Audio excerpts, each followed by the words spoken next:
Good evening. Tonight, let us drift together into a story that begins with water, not just a lake or a river, but the endless ocean that surrounds us all. It covers more than 70% of our planet. A blue world that from space looks like a shining jewel. Yet what we see from the surface is only a fragile skin. Beneath it lies a vast and layered realm, a place more mysterious than the stars that glimmer above. The ocean is like a great cradle, rocking life gently in its depths. For millions of years it has sheltered creatures beyond imagination. Each plays a part in a slow and intricate dance of survival, as if the whole sea were humming a lullaby. Only its residents can hear. But most of this world remains hidden from our eyes. Nearly 90% of the ocean lies in darkness, far beyond the reach of the Sunday. This hidden kingdom is called the deep sea. It is not empty, though it may seem so. Instead, it is filled with silence, with shadows, with beings adapted to a world without light. To enter it is like stepping into another planet. At the edge of this great descent, there is a place scientists call the Twilight Zone. Here, faint sunlight filters down to a depth of 200 meters, sometimes reaching as far as a kilometer. It is a realm of dim blue light, where creatures shimmer like fragments of falling stars. But the Twilight Zone is only the beginning. The average depth of the ocean is 4 times deeper. And at its deepest, 11 kilometers, a depth so extreme it could swallow Mount Everest whole. The deeper we go, the more the ocean divides into layers, each one stranger than the last. Below the Twilight Zone waits the Midnight Zone, a place without light or tide, where time itself seems to rest. Deeper still lies the abyss, a desert of silt where mud dwellers creep slowly through the endless dark. And in the greatest chasms, cut into Earth's skin by tectonic forces, there are the trenches, the Hadal Zone, Earth's last underworld. Each of these zones holds secrets we have only begun to touch. Yet humanity has always been curious. Like dreamers peering into the night sky, we have sent our machines and our minds into the abyss, hoping to glimpse what lives there. And every discovery, no matter how small, feels like finding a hidden star beneath the waves. So tonight, as we journey together into this deep and gentle void, imagine yourself floating at the ocean's surface. The moonlight glitters softly on the water. And then, slowly, we begin to sink deeper and deeper into silence, into mystery, into the tender invitation of the sea. As we sink below the shining surface, the water around us begins to change. The sunlight, once warm and golden, fades into softer shades of blue. It is almost like drifting through the sky at dusk, when the world above is still awake. But stars begin to whisper their light. Scientists divide the ocean into layers, as if it were a great library of water stacked in volumes, each with its own secrets. The first book is the sunlit zone, or epipelagic, where nearly all life we know depends on the sun's gentle gift. Here, plants grow, plankton bloom, and colorful fish dart in endless patterns, shining like jewels in a glass case. It is the most familiar ocean, the one we swim in, sail upon, and dream about when we think of coral reefs and turquoise bays. But just below lies a more mysterious chapter, the Twilight Zone, or mesopelagic. The sun still lingers here, though faint and tired, reaching no further than 1,000 meters. Shapes blur into shadows. Creatures rise and fall with the rhythm of day and night, many migrating upward in the darkness to feed, then sinking again when dawn threatens. It is the largest daily migration on Earth, yet almost invisible to us above. Deeper still, the Midnight Zone begins the bathypelagic, stretching to 4 kilometers down. Here, there is no trace of sunlight. The water is thick with silence, the kind of silence that feels like an eternal pause. Tides and waves no longer matter. For millions of years, this black stillness has remained nearly unchanged. A timeless cradle where strange life endures. Beneath the midnight lies the abyssal zone, the abyss. The very word suggests infinity. 4 to 6 kilometers deep. it is a flat desert of silt. Imagine walking across a plain at night that has no horizon, no stars, no sound, only the slow drifting of creatures that have mastered survival in stillness. And deeper yet, carved by the restless shifting of Earth's plates, are the trenches, the Hadal Zone, a hidden underworld, stretching as far as 11 kilometers beneath the waves. These places are darker than caves and heavier than mountains, where pressure crushes like the weight of 1,000 skies stacked upon each other. Each layer is stranger, each silence deeper, but together they form a vast architecture, a cathedral of water and darkness. If the ocean were a song, these layers would be its verses, from the bright chorus of the surface to the hushed refrain of the Hadal world. We are still at the beginning of our descent. Ahead lies the Twilight Zone, where the last strands of sunlight twist into dim ribbons of blue. Here, creatures shimmer, vanish, and glow like lanterns in a dream. It is a realm between worlds, neither day nor night, but something in between. And it is here that our true journey into the deep begins. We are now entering the Twilight Zone, the mesopelagic. It begins around 200 meters beneath the waves and reaches down to about 1,000. Here, the sun is only a memory, its rays stretched thin, dissolving into blue shadows. The light is dim, faint as the last glow of dusk before night finally takes the sky. In this half-lit world, vision is fragile. Shapes blur, outlines fade, and colors vanish into deepening shades of blue and gray. To the creatures that live here, it is a world of hiding and revealing. Some shimmer silver, reflecting what little light remains, so predators see only the shimmer of water. Others cloak themselves in darkness, their bodies tinted red or black, invisible in the faint blue glow that still seeps from above. Life here follows a rhythm, a quiet daily pulse. When night falls at the surface, countless animals from this zone rise toward the shallows, feeding under the cover of darkness. By dawn, they retreat again, slipping back into the depths like shadows returning home. This great vertical migration happens every single night, billions of fish, squid, and tiny crustaceans moving together. It is the largest migration on Earth, and yet, most of us never see it. The Twilight Zone is a place of transition, where creatures have learned to bend light and shadow to their will. Lanternfish drift in schools, their sides sprinkled with glowing organs like constellations beneath the sea. Their lights flicker and dim, as if in conversation with the darkness. Other fish flash sudden bursts of light to confuse predators, like stars blinking out and reappearing in the void. Here, bioluminescence is not just beauty, it is survival. A gentle lantern to find a mate, a sudden flare to startle a pursuer, a soft shimmer on the belly to erase a silhouette when viewed from below, blending perfectly with the faint glow above. In the Twilight Zone, light is both shield and sword, a language whispered silently in the water. Drifting among them are strange, delicate creatures, comb jellies, their transparent bodies rippling with rainbow waves of cilia. They move like dream fragments, scattering colors as if the sea itself were playing with light. To watch them is like watching tiny lanterns drifting through a silent, endless festival.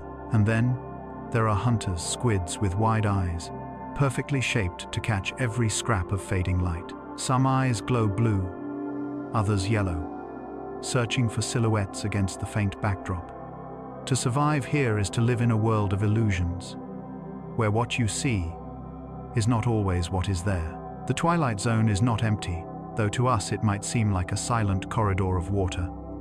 It is a passage, a threshold between the familiar sunlit ocean and the vast unknown below. Above it, life is fast, bright, and abundant. Beneath it, darkness stretches forever. Here, in the middle, life balances between both worlds, glowing softly, moving quietly, surviving in half-light. And as we drift downward, leaving the last whispers of the sun behind, we cross a gentle boundary. Soon, there will be no more light at all. Ahead lies the Midnight Zone, where silence deepens, and the ocean becomes a world of eternal night. Now, we leave behind the last traces of light. The Midnight Zone, or bathypelagic, begins. From 1,000 meters down, it stretches to 4,000. A realm so vast and silent, it could cradle entire continents in its darkness. Here, the curtain of night has fallen completely. The sun has no power. Not a single ray reaches this far. The water is heavy with quiet.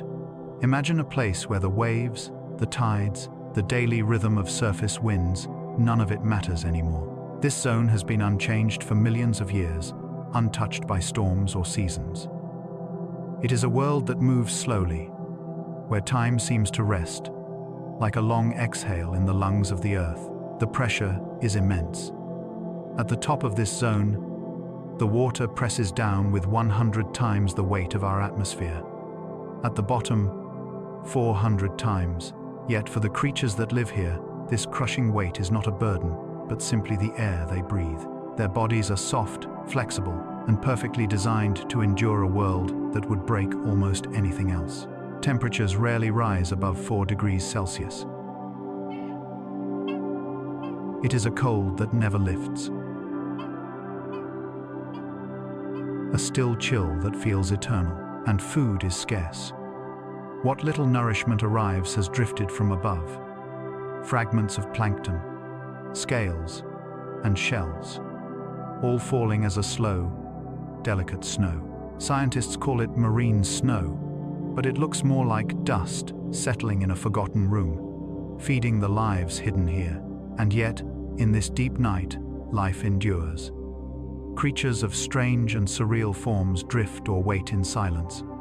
Many grow larger than their shallow water cousins, a phenomenon called deep-sea gigantism. Here, where survival is slow and patient, size can mean strength, endurance, and longevity.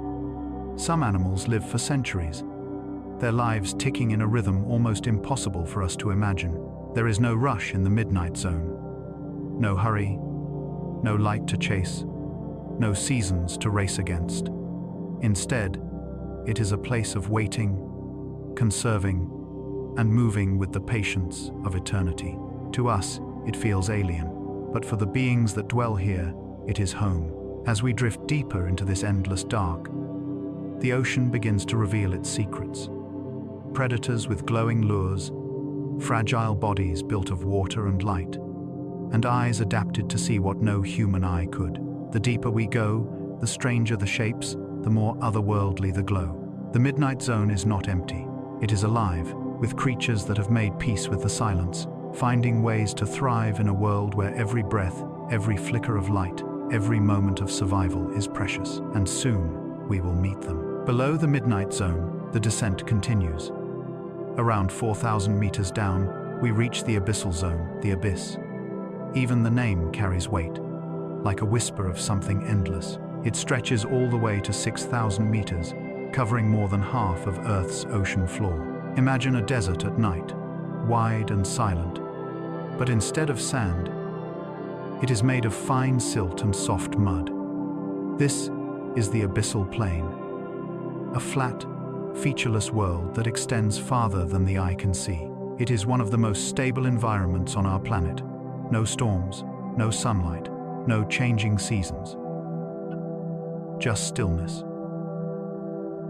Pressing down from above, here, the temperature hovers near freezing, and the pressure is hundreds of times greater than what we feel at the surface. To most creatures, this would be unbearable, but those who live here are adapted to patience and persistence. They are slow movers, quiet feeders, survivors in a land of scarcity. Food arrives as if from another world. Bits of organic matter drift down from the ocean above. A steady snow of life's leftovers. Tiny particles, pieces of plankton, scales, and shells fall gently through the water column until they settle on the seafloor. This rain of fragments nourishes worms, sea cucumbers, brittle stars, and countless others who sweep the mud for scraps. In this silent desert, animals leave behind delicate trails, etching patterns into the silt, as if writing their own soft calligraphy on the ocean floor. Every track tells a story, a journey of a creature searching, feeding, surviving. The abyss may seem lonely, but it is not lifeless. Some of the strangest and most otherworldly creatures dwell here. Deep-sea cucumbers that float like ghosts above the mud, giant isopods, armored and patient, wandering across the plains like ancient pilgrims. Tube worms clustered near rare hydrothermal vents, living off chemicals instead of sunlight, turning poison into life. Though it feels barren, this zone is vast and essential.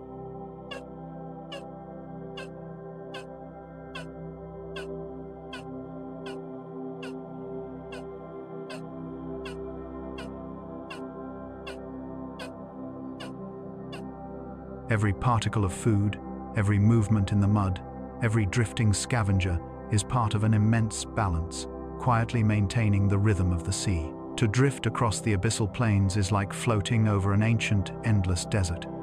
There are no landmarks, no horizons, only silence, pressure, and slow life.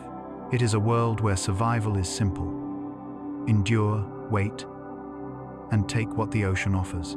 But even deeper still, the sea grows stranger. Beneath the plains, the earth splits open. Vast trenches carve down through the crust, reaching into the Hadal depths. And there, in the deepest shadows of all, life continues in ways almost beyond belief. Beneath the vast abyssal plains, the seafloor does not stay flat forever. In some places, it suddenly drops away, plunging into narrow chasms carved deep into Earth's crust. These are the Hadal trenches, the ocean's final underworld. They are born from the slow, grinding movements of tectonic plates, where one piece of Earth's skin slides beneath another, dragging the ocean floor down with it. The result is a wound in the planet, a scar that reaches deeper than the height of mountains. Some trenches descend more than 11 kilometers, deep enough to swallow Mount Everest and still have room above its peak. Here, the weight of the water is unimaginable. At the bottom of the Mariana Trench, the pressure is over 1,000 times greater than the air around us now. It is like carrying the weight of 50 jumbo jets on every square meter of your body. To us, such conditions seem impossible, but to life here, they are simply home. What would you expect to find in such a place?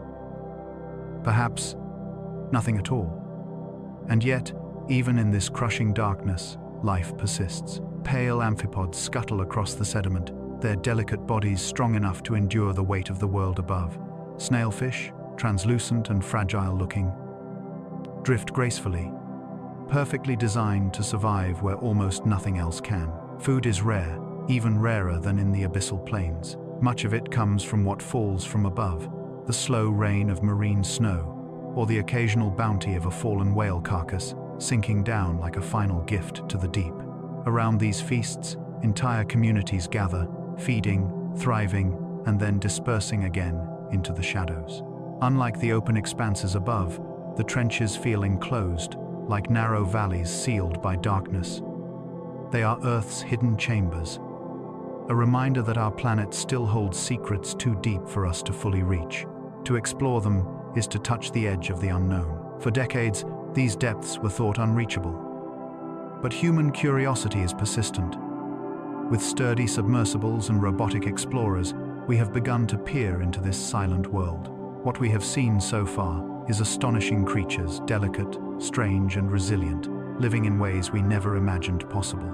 The Hadal trenches remind us that life has no boundaries but adaptation, even in places where light has never shone. And pressure rises like 1,000 mountains. Nature still finds a way to whisper its song. And as we rise from these deepest chasms in our story, we must now meet the companions that reveal this world to us, the machines that carry our eyes where we cannot go, and shine their lamps into eternal night. For most of history, the deep sea was a place we could only imagine. Sailors spoke of it in myths. Poets dreamed of it as a silent underworld, but no human eye had truly seen it.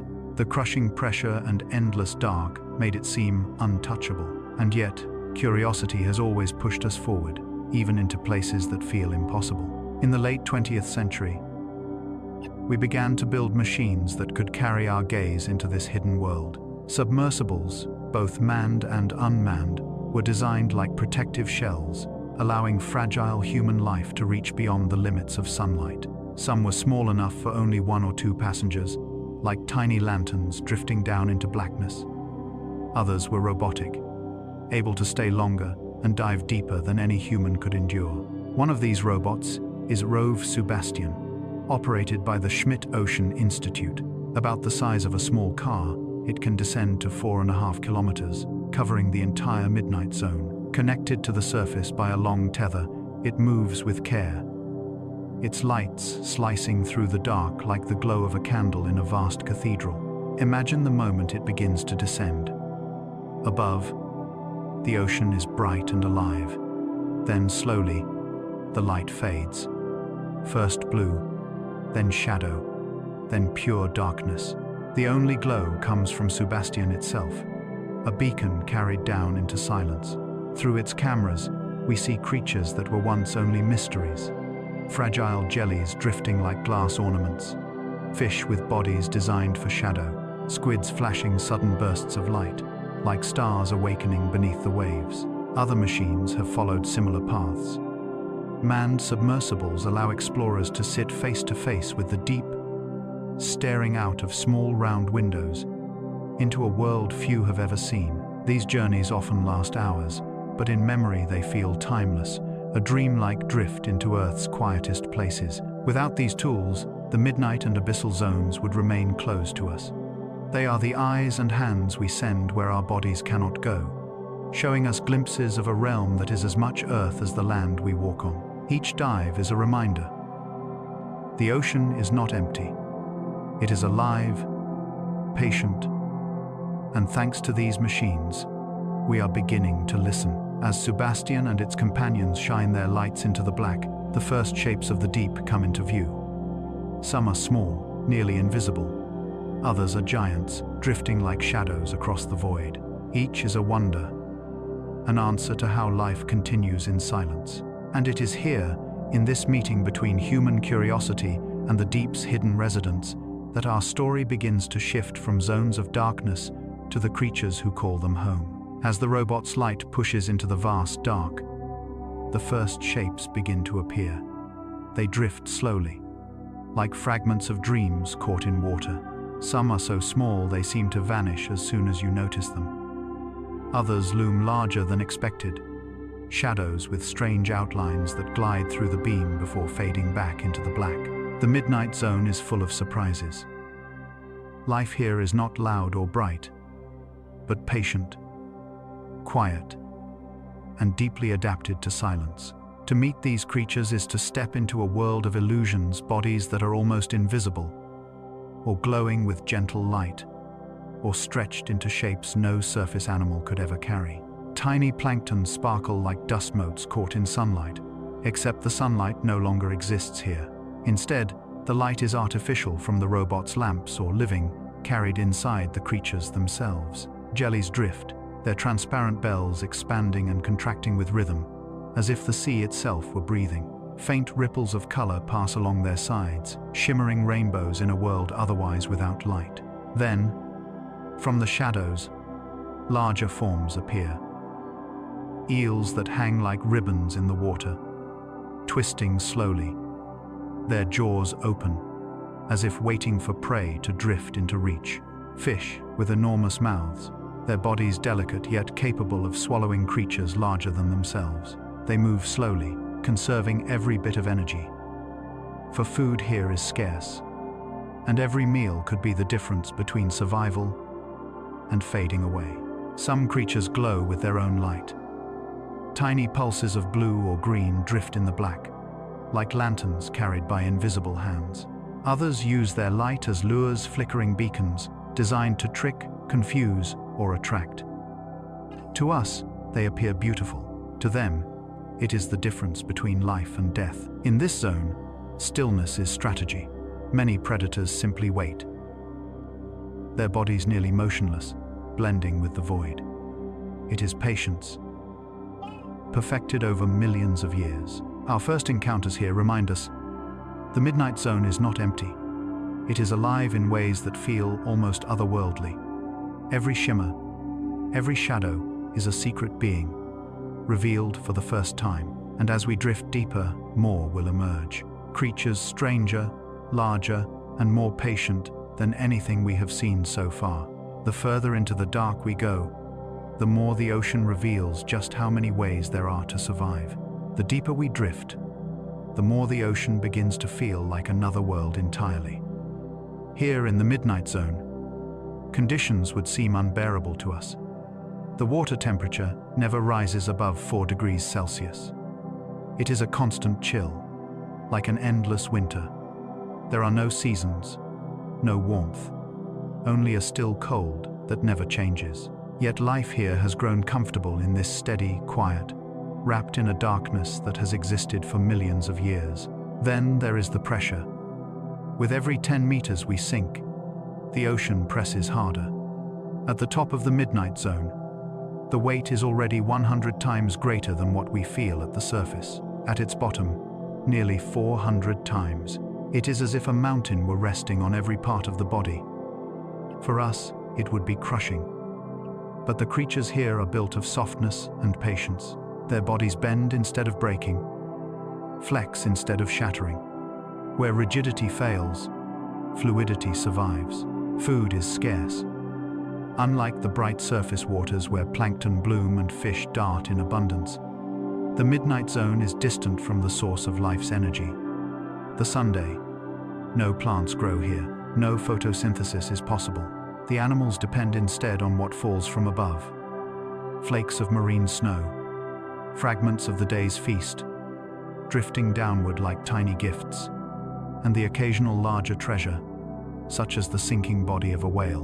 Because of this, survival is slow. Many animals here live at a different pace, their metabolisms slowed almost to stillness. Energy is saved at every turn.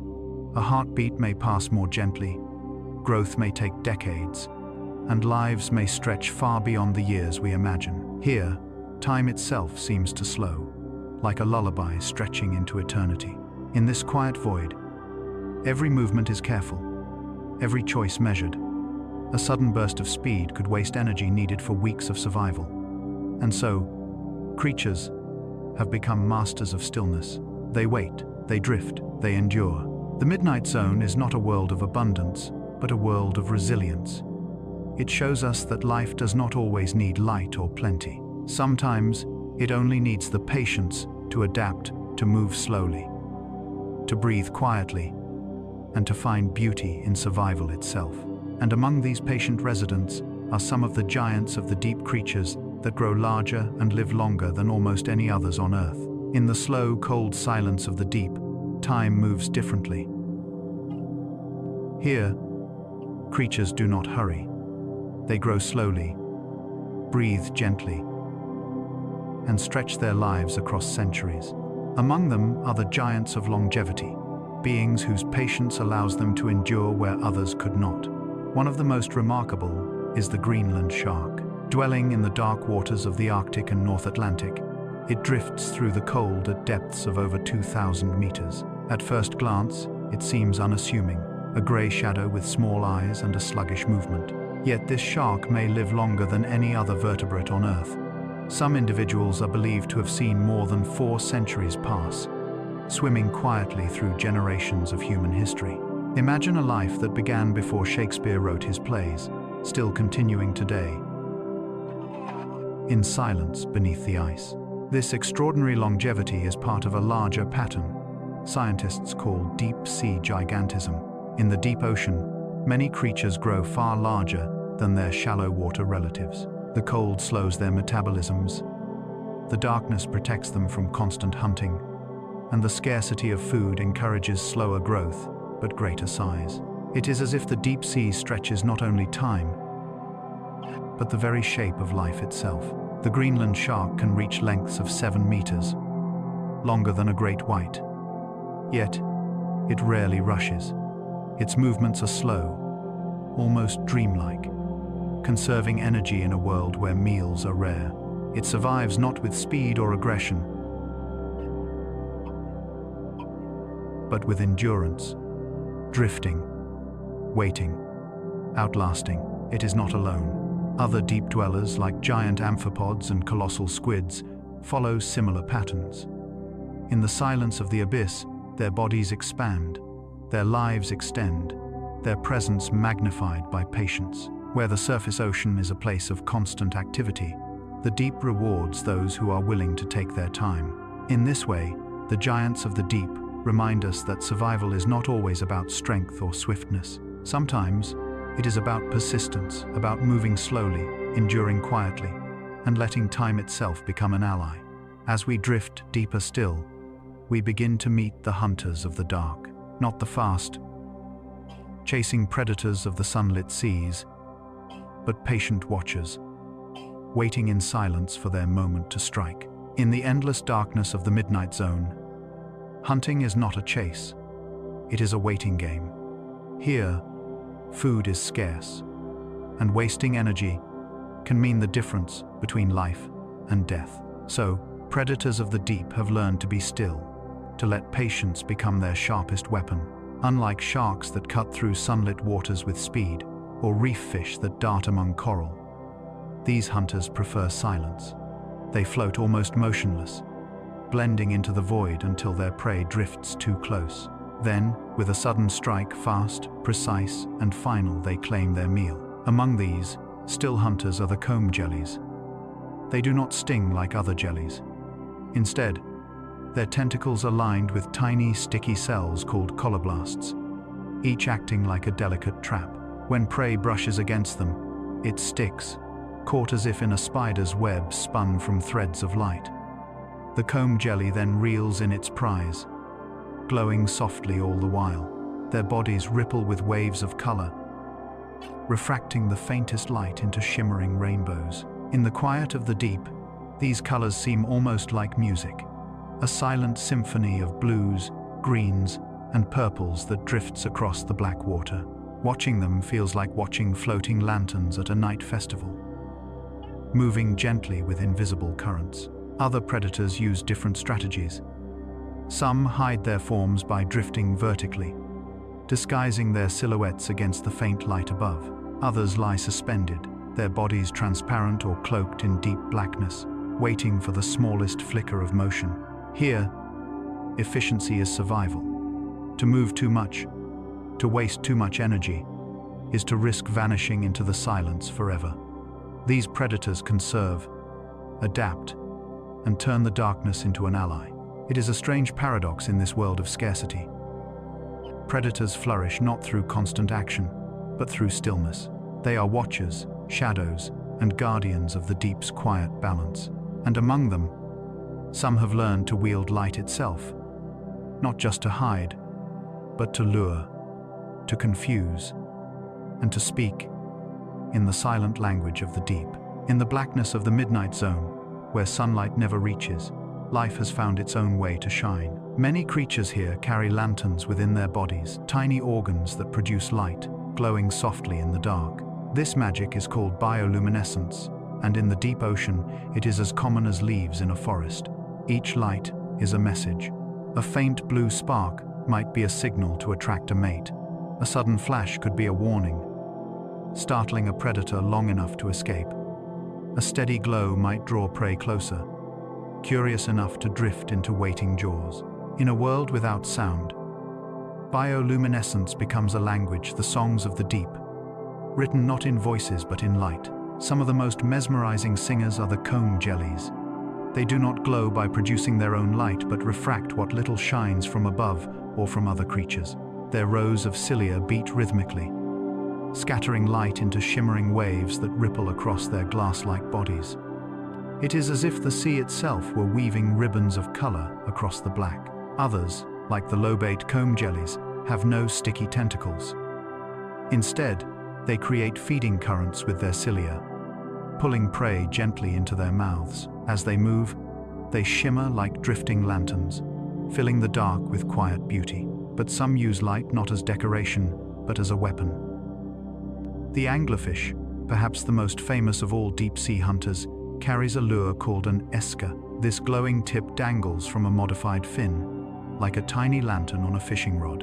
In the dark, smaller fish mistake it for food. They draw close, only to meet the angler's enormous jaws, lined with needle-like teeth. Even the smallest flickers can hold great power here. For while light at the surface is ordinary, taken for granted, in the midnight zone it is everything. It is how creatures hide, how they hunt, how they find one another in the vast emptiness. Imagine drifting through a silent field at night where every flower blooms with a glow, each with its own rhythm, its own meaning. That is what the midnight zone feels like. A dark plain scattered with living lanterns, each pulsing softly with purpose. These songs of light make the darkness alive, turning emptiness into a canvas of quiet brilliance. And in the heart of this glowing symphony, stranger still are the bonds of love, for even here, in a place so harsh and lonely, some creatures find extraordinary ways to join together. In a world so vast and silent, where encounters are rare and distances endless, love takes on unusual forms. Down here, in the eternal night of the midnight zone, even the act of finding a partner is a challenge. And yet, life always finds a way. The most famous example may be the anglerfish. The females are the hunters, larger, stronger, carrying the glowing lure that draws prey out of the darkness. But the males are tiny, fragile things, far too small to survive on their own for long. Their purpose is singular: to find a female in the endless night. Guided by scent and instinct, a male drifts through the dark, searching for her. When at last he finds one, he latches onto her body with small, pincer-like teeth. At first, it is only a bite, but soon, their bodies begin to merge. His blood flows into hers, and hers into him, until he is no longer a separate creature at all. He becomes a permanent part of her, a living companion who will provide sperm whenever needed, while she carries him, nourishes him, and ensures his survival. To us, it may seem strange, even unsettling, but in the silence of the deep, it is a tender solution to the problem of distance. Encounters are so rare that once a male finds a female, he cannot risk letting go. By joining together forever, they guarantee that life continues, even in a place where chance meetings are almost impossible. This kind of intimacy is not violent, but enduring. The female swims on, her lantern glowing in the black, carrying with her not just the promise of prey, but the promise of future generations. The male becomes a part of her story, bound to her in the deepest bond imaginable. It is love reshaped by survival, strange to us, yet perfectly suited to this world. In the loneliness of the midnight zone, it is proof that connection can bloom even in the darkest places. And as we watch these unusual unions, we begin to see another truth of the deep. Survival here is not just about finding food or avoiding predators. It is also about form. The very shape of the body becomes a tool, a solution crafted by millions of years of patience. In the deep, survival is not only a matter of patience and light, it is also written into the very shapes of bodies. Every curve, every fin, every outline is a quiet answer to the challenges of the sea. At the surface, where sunlight pours down and food is abundant, fish are built for speed. Think of the tuna, sleek and silver, with powerful forked tails. Their bodies are shaped like arrows, streamlined for constant movement, chasing prey across thousands of kilometers each year. They are built to cut through water as if it were air, fast and efficient, never slowing. In coral reefs, life demands agility instead. The fish there are compressed side to side, their bodies flattened like delicate leaves. This makes them nimble, able to turn and twist through the narrow spaces of coral gardens, darting quickly between hiding places. On the sandy seafloor, bodies flatten in another way. Here, depressiform fish spread wide against the sediment, hugging the ground, blending into it like living shadows. Their bodies are built for stillness, for patience, for waiting where sand and mud hide them from predators and prey alike.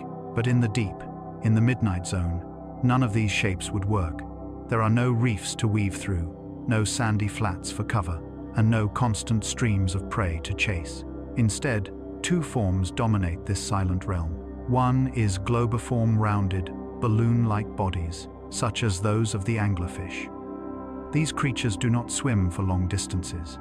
Instead, they float in stillness, waiting for prey to drift close enough to catch. Their shapes are not made for speed, but for endurance, conserving energy in a place where food is scarce. The other is anguilliform, long, flexible, eel-like bodies. These creatures, such as the sawtooth eel, are built for quiet movement. They can hang vertically in the water, disguising their silhouettes, or glide with slow waves of motion passing along their bodies. This method of swimming uses little energy, but offers great efficiency, the perfect balance for a world where survival is about stretching every moment, every breath, every meal. Shapes in the ocean are not random.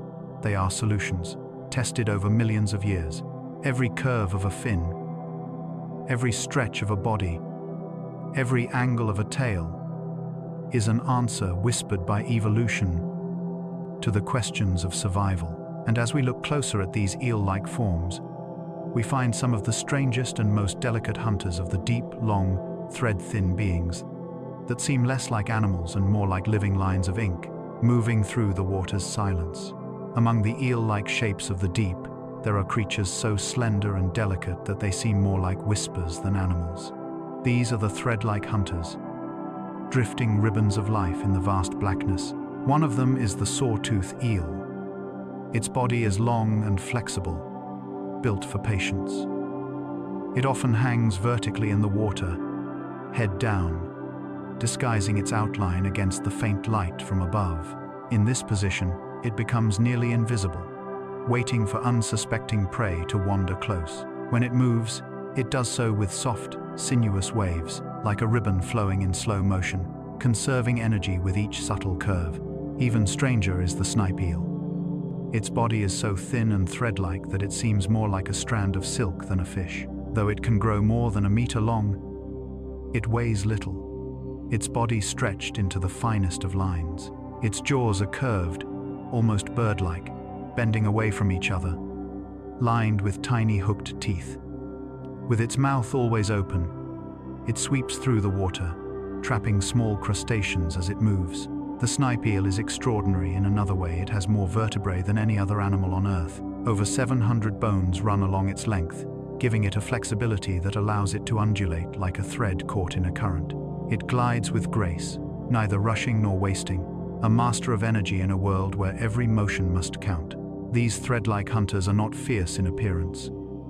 They do not roar or flash with power. Instead, their strength lies in elegance, in subtlety, in patience.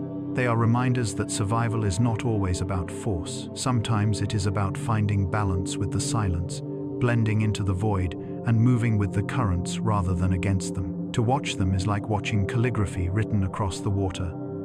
Long flowing strokes that fade and reappear in the black.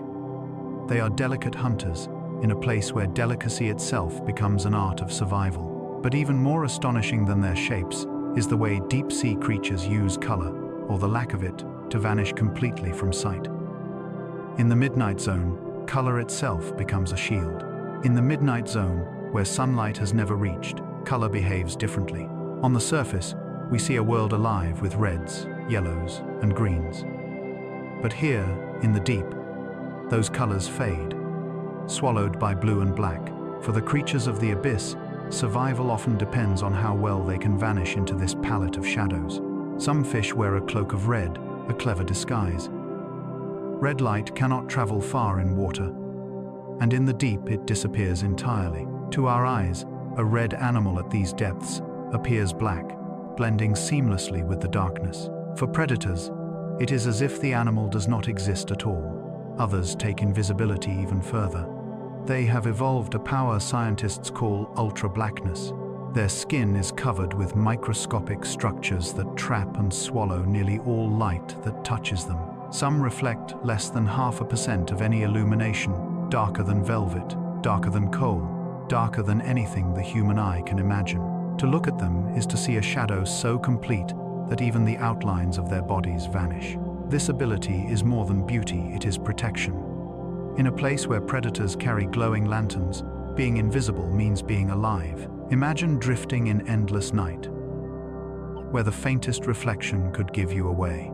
For these creatures, their skin is an invisibility cloak, making them one with the water itself. Not all choose darkness. Some carry the shimmer of silver scales, a trick borrowed from life in the Twilight Zone above. Their reflective bodies mirror the faint light around them, disguising their outlines by making them look like water itself. But in the Midnight Zone, silver is rarer here. True invisibility is more useful than reflection. Color, in this realm, is not decoration. It is strategy. It decides who is seen and who is not, who survives and who fades into the silence. Where we might think of the deep as empty black, the creatures here see it as a battlefield of light and shadow, a place where the right color can mean the difference between life and death. And among these masters of shadow, some have learned to use their darkness not only to hide, but to hunt, carrying their own secret lanterns, casting beams of red light invisible to all but themselves. These are the dragonfish, the hidden torchbearers of the abyss. In the stillness of the Midnight Zone, a new kind of hunter appears, one that carries its own hidden lanterns. These are the dragonfish, elegant predators cloaked in darkness yet wielding light in secret ways. Unlike the blue-green glow of most deep-sea creatures, dragonfish shine with a rare red bioluminescence. Down here, red light does not exist naturally. To almost every creature, it is invisible, swallowed completely by the water before it can travel even a few meters. But dragonfish have evolved special eyes that can see it. This gives them an extraordinary advantage.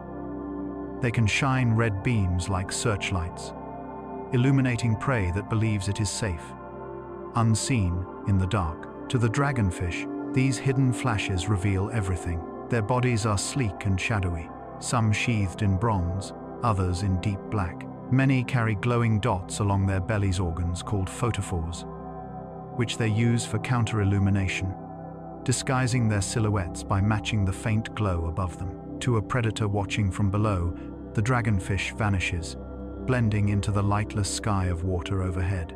Their teeth are some of the strangest in the deep, long, needle-like, and so transparent that light passes through them instead of scattering.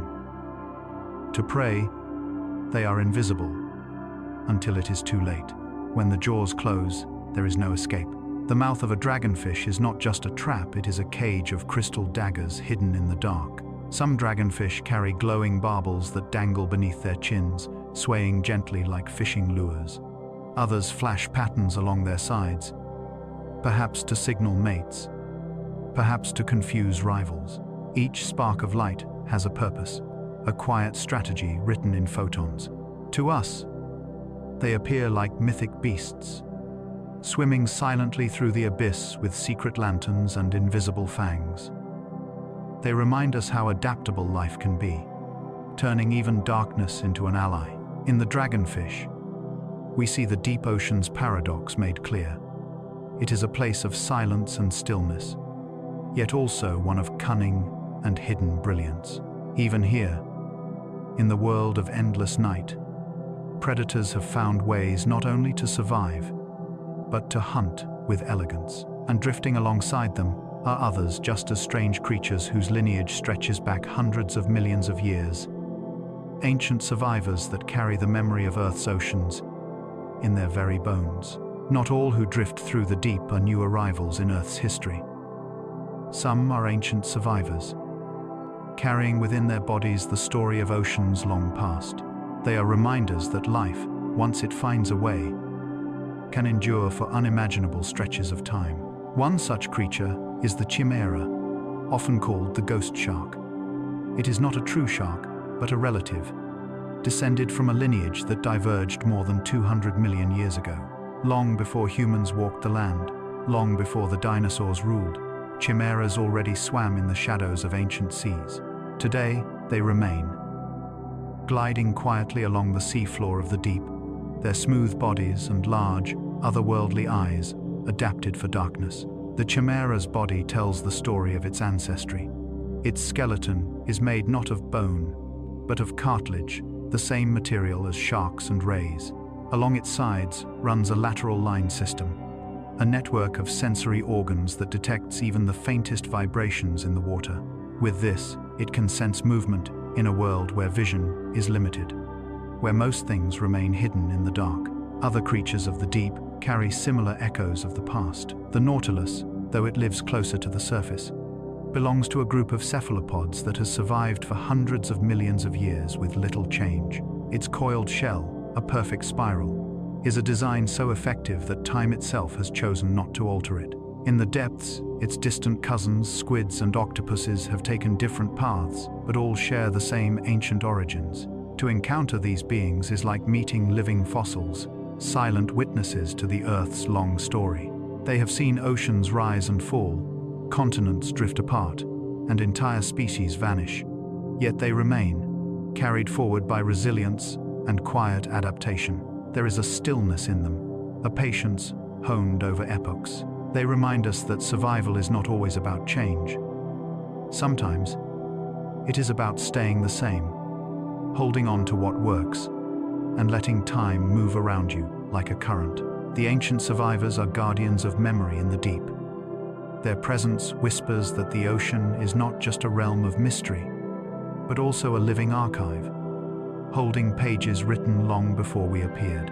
And among these enduring lineages are creatures that seem not ancient, but ethereal beings of softness and grace that drift like dancers in the silence. The most enchanting of them may be the gentle dumbo octopus, a spirit of the abyss with wings that move like dreams. From the still shadows of the abyss, a delicate figure drifts into view. Its body is round and soft, its arms webbed like a cloak, and above them flap two broad fins that look like ears. This is the dumbo octopus, named for its resemblance to the gentle elephant of storybooks. But here in the deep sea, it is not clumsy or awkward. The dumbo octopus lives deeper than almost any other of its kind, sometimes found at 6,000 meters below the surface. At such depths, the pressure is immense, the cold eternal, yet this little creature moves with grace, as though untouched by the harshness around it. Each beat of its fins looks like a slow, careful wing beat, as if it were flying through water instead of air. Unlike many of its cephalopod relatives, the dumbo octopus does not rush. It glides quietly, drifting like a dream through the dark. Its arms, connected by delicate webs of skin, act as a rudder, steering it gently through the currents. It does not dart or flash, but flows a quiet dancer in the abyss. Its body, like most deep-sea creatures, is soft and gelatinous. This flexibility is not weakness, but survival. It allows the dumbo octopus to endure pressures that would crush harder bodies. Water cannot be compressed, and so a creature made mostly of water moves safely in a world where solid structures would shatter. When it feeds, it does so with equal gentleness. It hovers above the seafloor, using its arms to form a kind of umbrella, capturing small worms and crustaceans. There is no violence in its hunt, only patience, quiet motion, and the soft pull of arms gathering what the sea provides. The dumbo octopus is not large. Some grow only the size of a hand, others to a meter across. Yet, their presence in the deep feels luminous, as if their very grace lights up the water around them. To see one is to glimpse the deep, not as a place of fear, but as a place of wonder, a reminder that even in the harshest environments, beauty endures. It is no wonder that many who have seen them describe the dumbo octopus as enchanting, almost otherworldly. In a realm of shadows, they move like a memory of flight, like a quiet guardian of dreams. And while they may be the gentlest dancers of the deep, they are part of a larger family, the cephalopods, masters of adaptation, each one with its own strange designs for survival. In the deep ocean, few groups of animals are as remarkable or as varied as the cephalopods. They are masters of transformation, creatures that have rewritten themselves countless times across millions of years, adapting their bodies to every corner of the sea. Down here in the abyss, they appear like artists, painting survival onto the canvas of darkness. One such artist is the whiplash squid. Long, sticky feeding tentacles trail from its body like strands of silk, drifting through the water in what scientists call the tuning fork position. These delicate filaments are coated in a natural glue, waiting to catch passing prey, the way flypaper catches insects. When the squid is ready to move, the tentacles retract neatly into protective sheaths, rolled away like brushes cleaned after a painting is done. Then there is the strawberry squid, with eyes that tell two different stories. One is large, turned upward, shaped to catch the faintest glow of the Twilight Zone above. The other is small, turned downward, searching for bioluminescent sparks in the darkness below. This unusual dimorphism makes the strawberry squid look slightly unbalanced. One eye, bright, the other dim, but in truth, it is a perfect design. It allows the squid to see two worlds at once, the fading light above and the glowing life below. Cephalopods here are not just hunters, but performers. Their bodies are living instruments of change. With pigment cells called chromatophores, they can shift their colors, even in the depths where no sunlight shines. Some cloak themselves in shadow, others shimmer with soft patterns, as if painting messages only other cephalopods can read. Each one seems to move with a grace that defies the pressure around them. Their arms curl and unfold like ribbons in water. Their eyes, large and watchful, capture details that most creatures miss. And their movements tell us that survival can be art, that even in a realm of scarcity, elegance and ingenuity can thrive.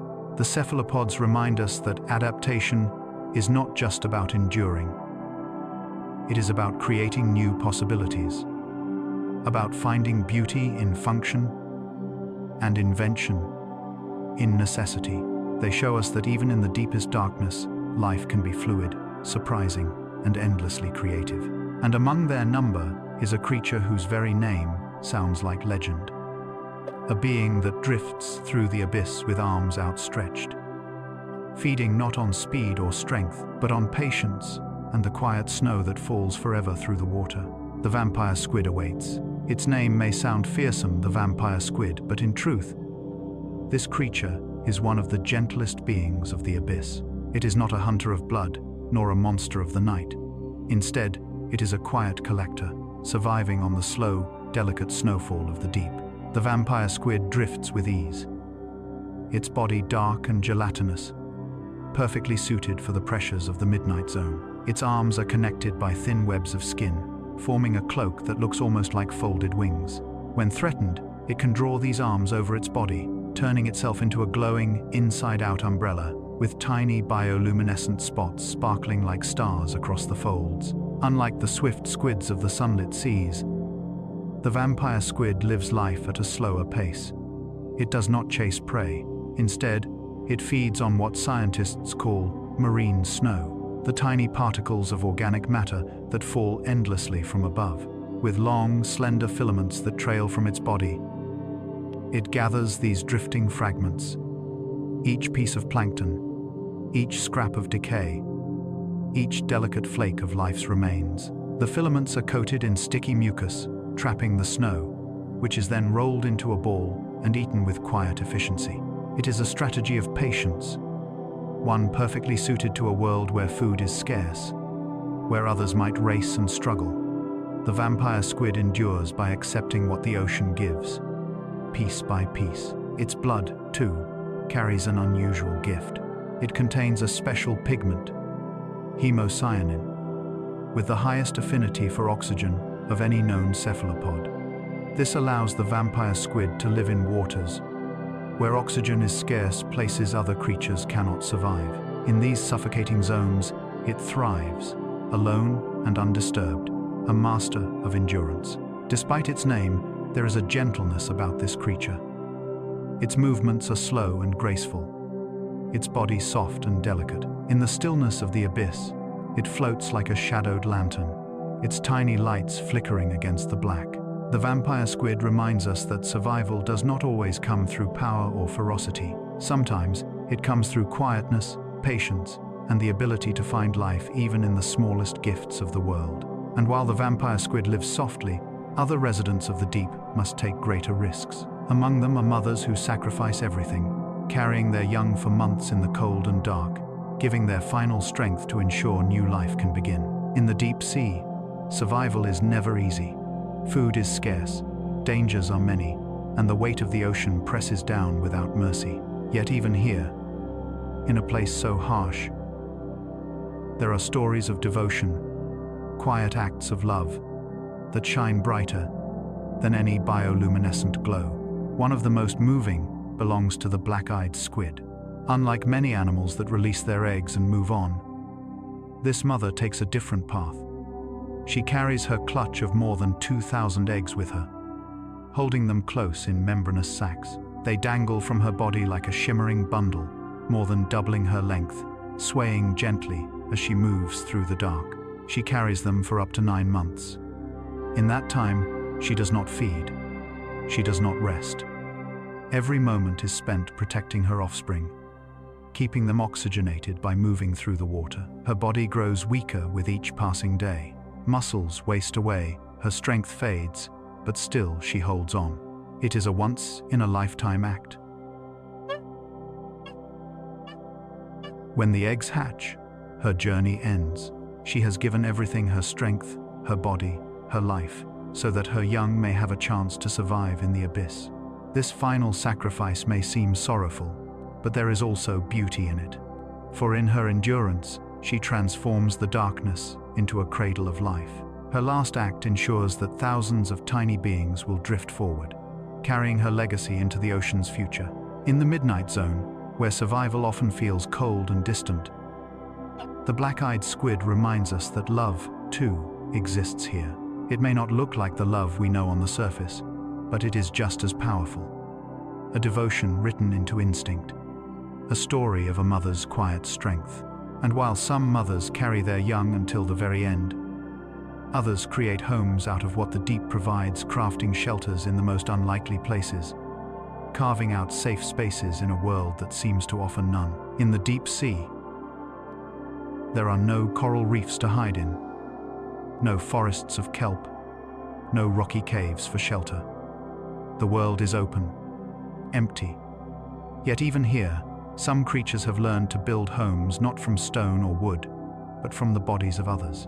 One of the most extraordinary builders is the phronima, a small amphipod that looks, at first, like nothing more than a tiny shrimp. But this creature is an architect of survival. When it encounters a gelatinous animal called a salp, the phronima carves into it, hollowing out its soft body until only the transparent shell remains. What was once a drifting organism becomes a mobile house. Inside this hollow, the phronima lays her eggs. The empty body becomes both cradle and shield, protecting her young from the dangers of the open sea. She tends to them carefully, keeping them safe as they grow, nurturing them with the last remnants of the salp's tissues. In this way, the body of one creature becomes the nursery of another, a cycle of life woven from necessity. To our eyes, it may appear eerie, but in truth, it is an act of care, a mother reshaping what the ocean gives her into a home for her children. In the stillness of the abyss, this borrowed cradle drifts quietly, carrying new life forward. The Phronima's story is just one example of resourcefulness in the deep. Here, where materials are scarce and space is endless, survival often means reimagining what is possible. A body becomes a house, a shadow becomes a shield. Even the smallest creature can become a fortress for the next generation. It is a reminder that in the deep ocean, nothing is wasted. Every fragment, every form, every chance is transformed into something new. And while some young are protected in borrowed homes, others must face the dark alone, fragile and transparent, drifting for months as children of the abyss. Not every young life in the deep begins in the shelter of a mother's care.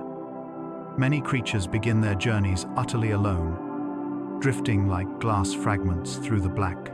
These are the larvae of the deep, fragile, transparent, and impossibly small, each one carrying the quiet hope of survival.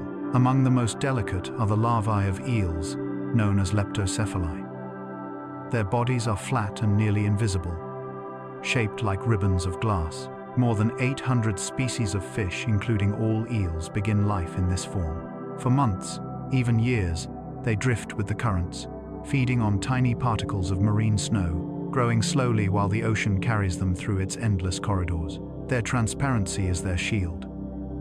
In a place where predators hunt by sight, a body without color, almost without form, is nearly impossible to see. To us, they look like faint sketches floating in water outlines of beings that are not yet complete, and in truth, they are exactly that.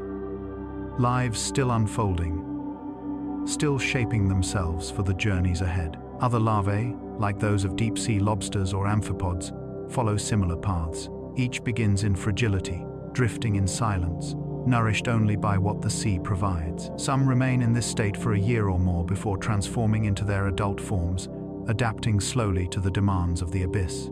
It is a lonely existence, but also a testament to resilience.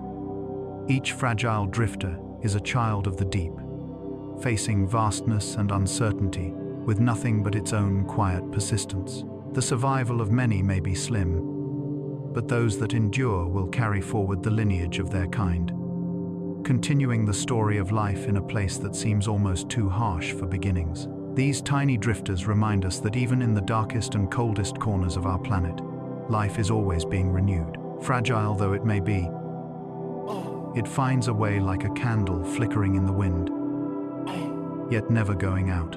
But not all relationships in the abyss are so fragile. In fact, many creatures survive by living together, hitchhiking on one another, or even becoming parasites. In the vast emptiness, connections between lives become survival itself. In the endless dark of the deep sea, survival is rarely a solitary act. Creatures often live in connection, some as gentle passengers, others as unwelcome thieves. The abyss, vast as it is, teaches that even in emptiness, lives become entwined. Some are simple hitchhikers. Tiny crustaceans cling to the bodies of drifting jellies, using them as shelter. They do no real harm, nor do they offer much help. They are quiet travelers, riding through the darkness on translucent hosts, hidden from predators in the folds of a borrowed veil. To see them is to imagine a caravan of wanderers, sharing the road through a silent desert. But not all passengers are so kind.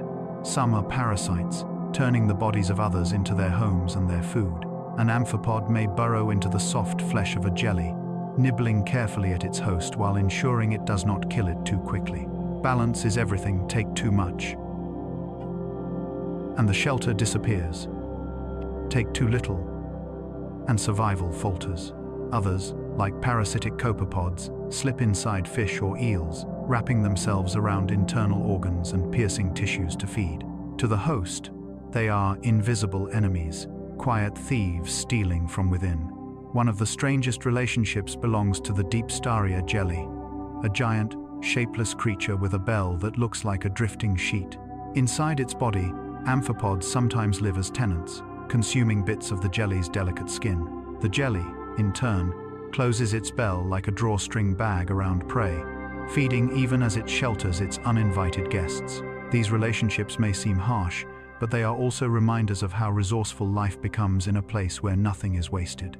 In the abyss, where food is scarce and shelter is rare, every opportunity, even another creature's body, becomes a chance for survival. Together, hitchhikers and parasites weave a quiet network of dependence across the deep. Some ride gently, some feed silently, but all are linked by the same rule. In the dark ocean, life is never truly alone, and drifting among these strange partnerships are giants so ghostly and vast they seem like spirits. Jellyfish, whose arms trail like curtains, sweeping the black water with silent grace. In the silent abyss, where most life is fragile and small, there also exist giants, ghostly beings so vast they seem less like animals and more like drifting spirits. These are the great jellyfish of the deep, the phantom giants, whose bodies sweep through the darkness like curtains of living silk. One of the most mysterious is the Stygiomedusa gigantea, the giant phantom jelly. Its bell can stretch more than a meter across, and from it trail 4 long arms, each like flowing drapes, reaching up to 10 meters in length. Unlike most jellies, it has no stinging tentacles. Instead, it enfolds prey in its curtain-like arms, wrapping them gently into its enormous bell. To watch it is to witness the sea itself, weaving fabric from water and light. Another giant is the big red jelly, with a bell as round as a beach ball and short finger-like arms. Its color is deep crimson, though in the blackness of the deep, it appears almost like a shadowed ember. Stubby though its arms may seem, they are lined with countless stinging cells, ready to paralyze small prey that drifts too close.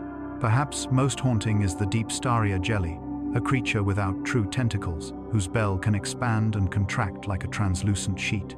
When it feeds, it closes its bell in a drawstring motion, trapping its prey inside as though wrapping them in a ghostly cloak. Its internal canals spread nutrients across its wide body in delicate, net-like patterns, glowing faintly when illuminated by lights from submersibles. These phantom giants are rarely seen.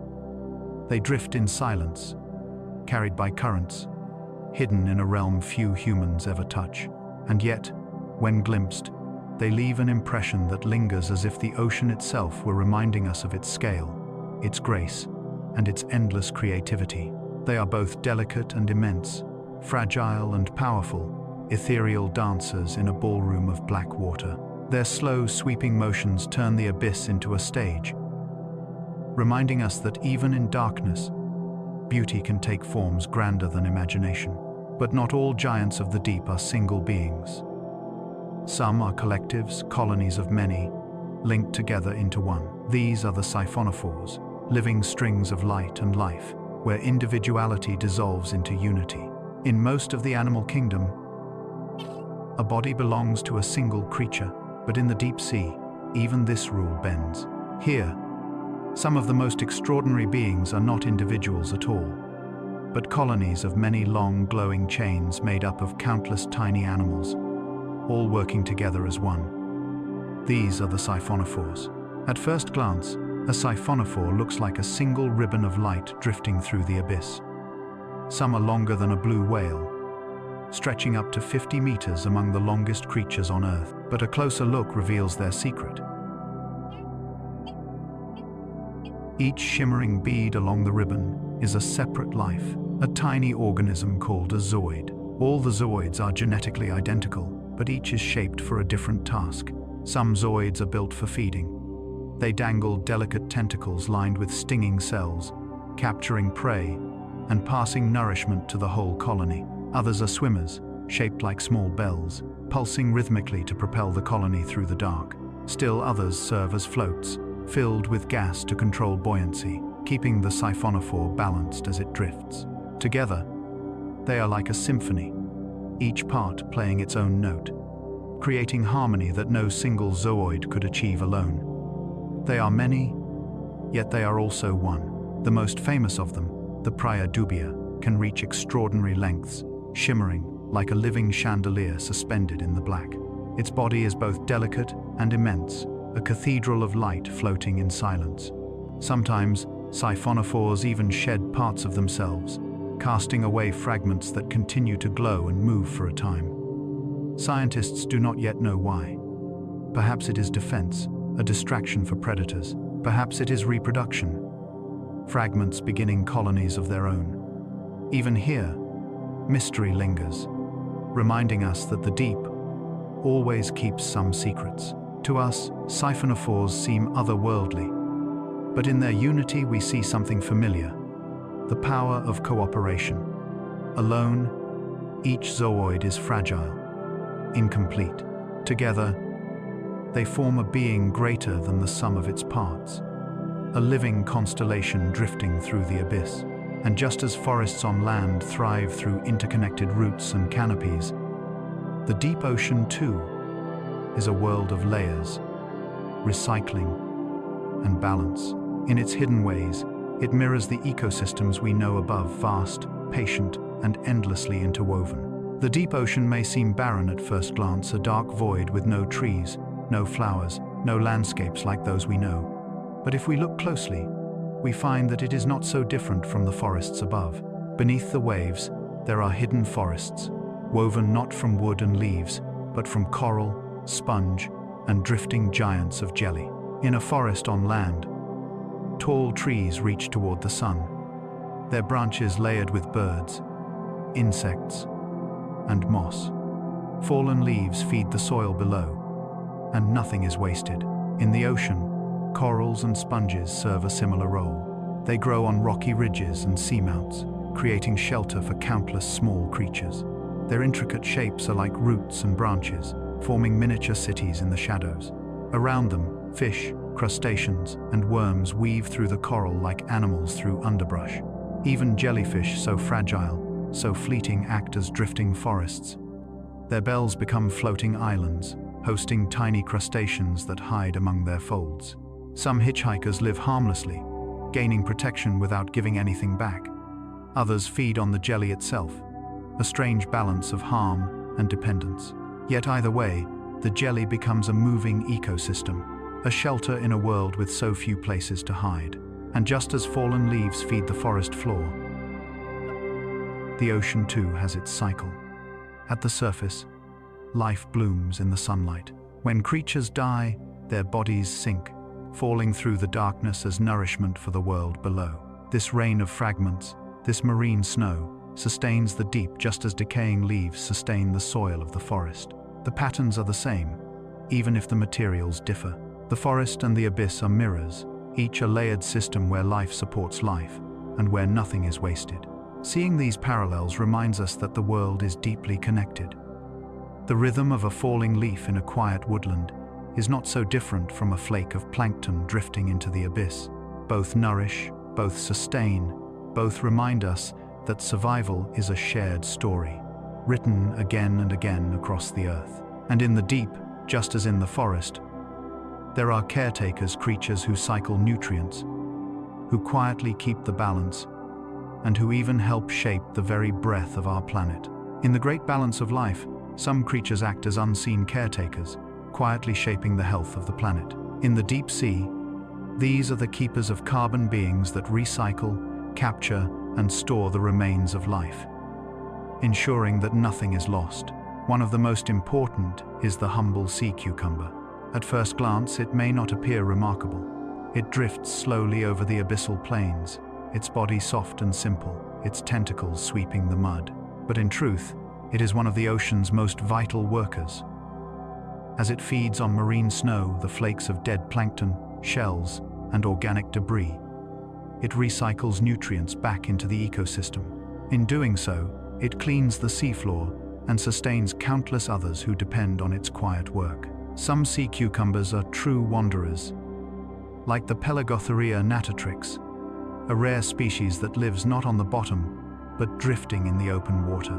With delicate, petal-like arms, it gathers food as it floats, living its entire life suspended in the abyss. Others, like the so-called headless chicken monster, Enipneastes eximia, flutter gracefully above the sediment, their translucent bodies glowing faintly in the dark.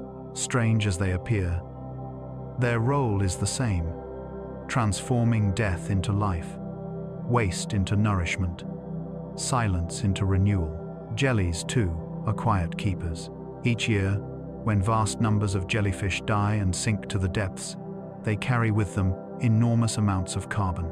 It is said that jellyfish alone may sequester billions of metric tons of carbon from the atmosphere each year, an invisible service, carried out far beneath our sight. Their soft bodies, drifting down like ghostly blossoms, feed scavengers on the seafloor and lock away carbon in the sediments for centuries to come. This cycle, though hidden, is essential to all of us.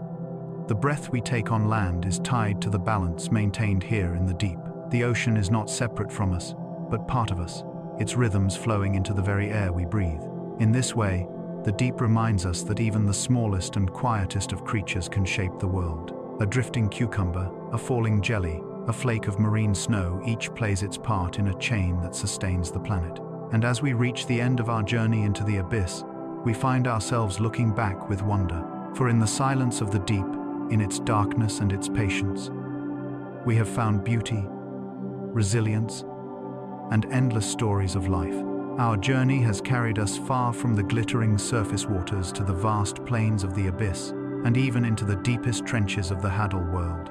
Along the way, we have met fragile drifters, patient hunters, ancient survivors, and giants that move like shadows across the dark. Each one has shown us that life, even in silence and pressure, always finds a way.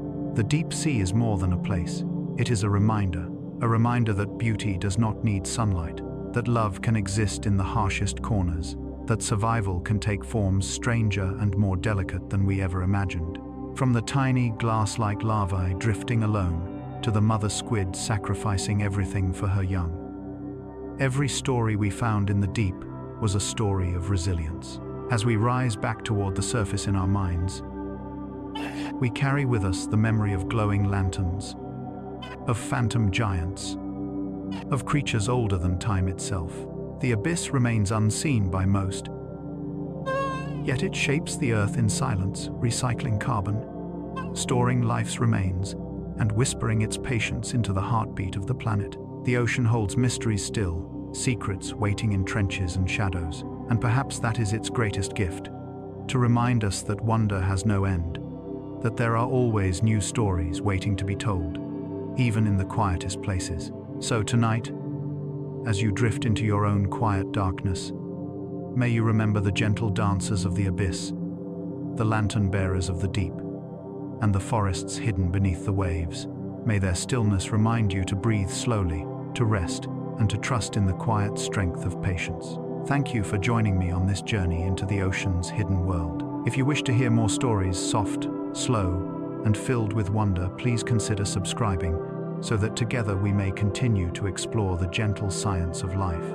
And now, let the silence of the deep follow you into sleep, carrying you on currents of calm until the morning light returns.